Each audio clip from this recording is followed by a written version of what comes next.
أعوذ بالله من الشيطان الرجيم. بسم الله الرحمن الرحيم. عما يتساءلون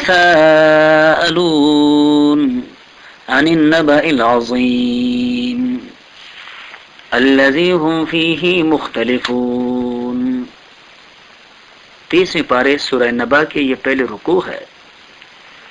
یہ رکوع آیت نمبر 1 سے لے کر آیت نمبر 31 تک کے آیاتوں پر مشتمل ہے. سورہ نبا ہجرت سے پہلے نازل ہونے والے سورتوں میں سے ہے.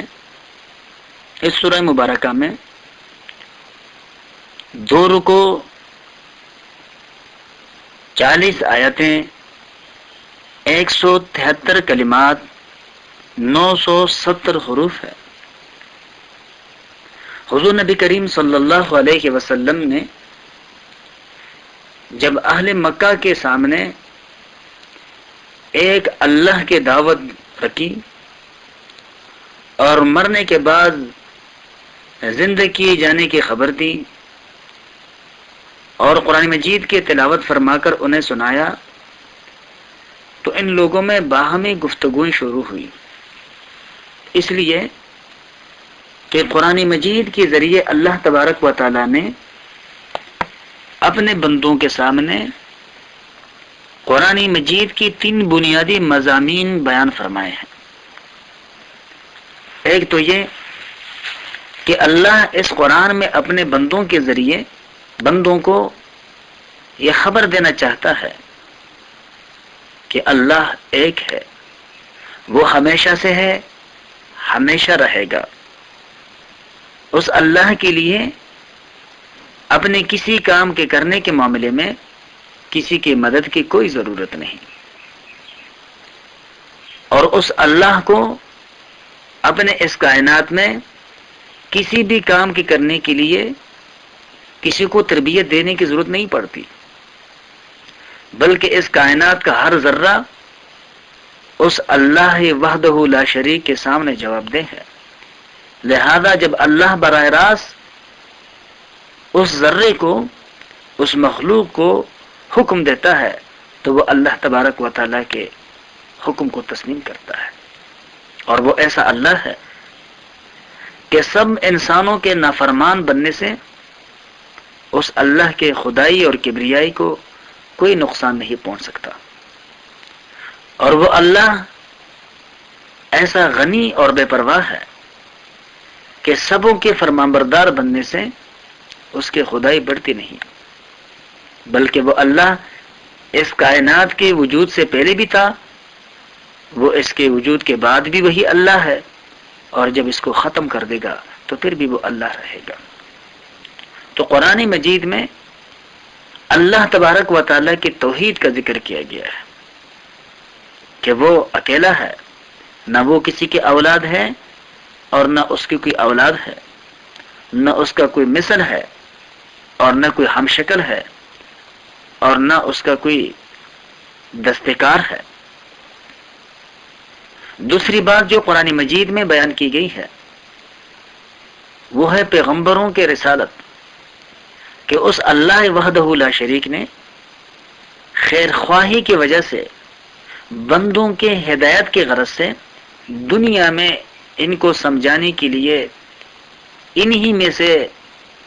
بعض انسانوں کو اپنا رسول منتخب کیا.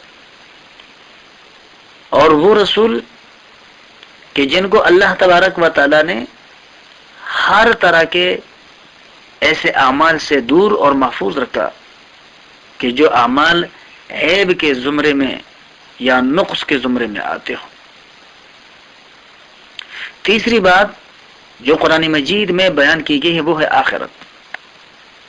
کہ سارے انسانوں پر ایک دن نے ضرور آنا ہے جس میں سب اولین اور آخرین کو جمع کیا جائے گا، اور پھر ان سبوں سے اللہ کے ان حکموں کے متعلق سوال ہوگا کہ جو احکامات اس اللہ واحد لا شریک نے اپنے رسولوں کے ذریعے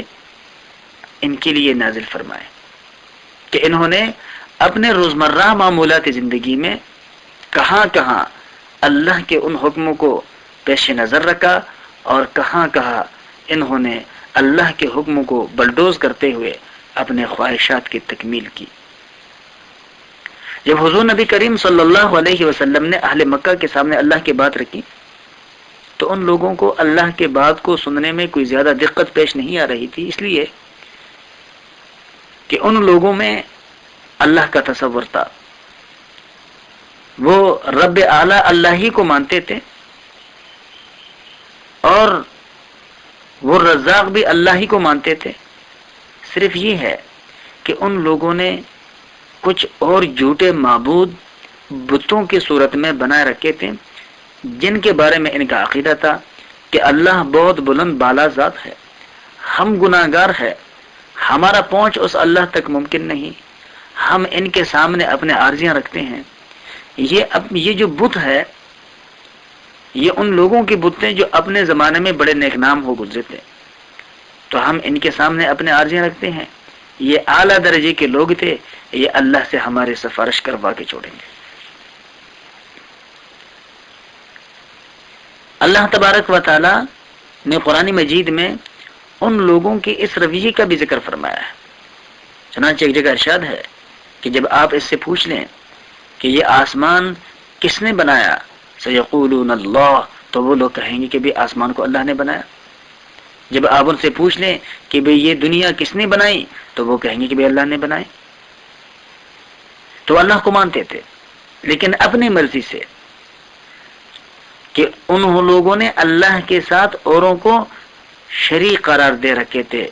اس کے خدائی کی امور کے چلانے میں۔ اور دوسری بات یہ کہ وہ لوگ حضور نبی کریم صلی اللہ علیہ وسلم کے باتوں سے بھی انکار کرنا ان کے لیے ممکن نہیں تھا، اس لیے کہ حضور نبی کریم صلی اللہ علیہ وسلم کی صداقت، دیانت اور امانت پر مبنی 40 سالہ عرصہ ان کے درمیان ہو گزرا تھا۔ اس 40 سال کے عرصے میں حضور نبی کریم صلی اللہ علیہ وسلم نے کوئی ایسا کام اور کسی ایسے اخلاق کا مظاہرہ نہیں کیا تھا کہ جس کو بنیاد بنا کر حضور نبی کریم صلی اللہ علیہ وسلم کی کسی بات کو جھوٹا کہا جا سکے۔ ان لوگوں نے سب سے زیادہ شور جس بات پہ بچا وہ یہی تھی کہ بھئی جو آخرت کی بات آپ کرتے ہیں ہمیں اس آخرت پر اعتبار نہیں ہے، اس لیے کہ ہم آخرت کو بعید از عقل سمجھتے ہیں کہ یہ انسان جب مر جاتے ہیں، مٹی میں رول جاتے ہیں، تو قیامت کے دن ان کو کیسے جوڑا جائے گا، اور پھر اتنے اربہا انسانوں کا حساب اور کتاب کیسے ممکن بنایا جا سکے گا، اور پھر ہر ایک سے ایک ایک ذرے کا حساب اور کتاب لینا، یہ بعید از عقل باتیں ہیں۔ تو اللہ تبارک و تعالیٰ فرماتے ہیں اس سورہ مبارکہ میں کہ کوئی بات نہیں، یہ جن لوگوں کا جن باتوں کا انکار کرتے ہیں یا جن ہستیوں کا انکار کرتے ہیں، کوئی بات نہیں، لیکن ان کو اپنے انکار کا انجام جلد ہی معلوم ہو جائے گا۔ لیکن اتنا ان کو ضرور سوچنا چاہیے تھا کہ ان سے آخرت کے بارے میں بات کرنے والا کوئی عام ہستی نہیں ہے، بلکہ وہی ہے جس نے ان کے پاؤں کے نیچے زمین بچھائے رکھی ہے اور جس نے ان کی وجود کے ہر پر کو بنایا ہے، جس نے اس وسیع اور عریض کائنات میں نظر آنے والی ہر چیز کو پیدا کیا، وہ اللہ ان کو قرآن کے ذریعے آخرت کے بارے میں بتاتا ہے۔ چنانچہ ارشاد باری تعالیٰ ہے، بسم اللہ الرحمن الرحیم، شروع اللہ کے نام سے جو بے حد مہربان نہایت رحم کرنے والا ہے۔ عما یتساءلون، کیا بات پوچھتے ہیں یہ لوگ آپس میں، یعنی ایک دوسروں سے یہ لوگ کس بارے میں سوال اور جواب کرتے ہیں؟ عن النبأ العظیم، اس بہت بڑی خبر کے بارے میں، الذی هم فیہ مختلفون، وہ جس میں یہ لوگ باہمی اختلاف رائے رکھتے ہیں۔ ان لوگوں کے ذہنوں میں آخرت کا جو تصور تھا وہ ہر ایک کا دوسرے سے مختلف تھا۔ بعضوں نے کہا کہ بھئی آخرت آئے گا نہیں، بعضوں نے کہا کہ بھئی آخرت آئے گا، لیکن جن کی یہ رائے تھی کہ آخرت آئے گا، پھر ان کے درمیان بھی اختلاف تھا کہ اس آخرت میں انسانوں کو ان دنیاوی وجود کے ساتھ زندہ کیا جائے گا اور کھڑا کر دیا جائے گا، یا کہ ان کے روحوں کو وہاں پر حاضر کر دیا جائے گا۔ تو ان کے آپس میں یہ باہمی اختلافات تھے، لیکن ان باہمی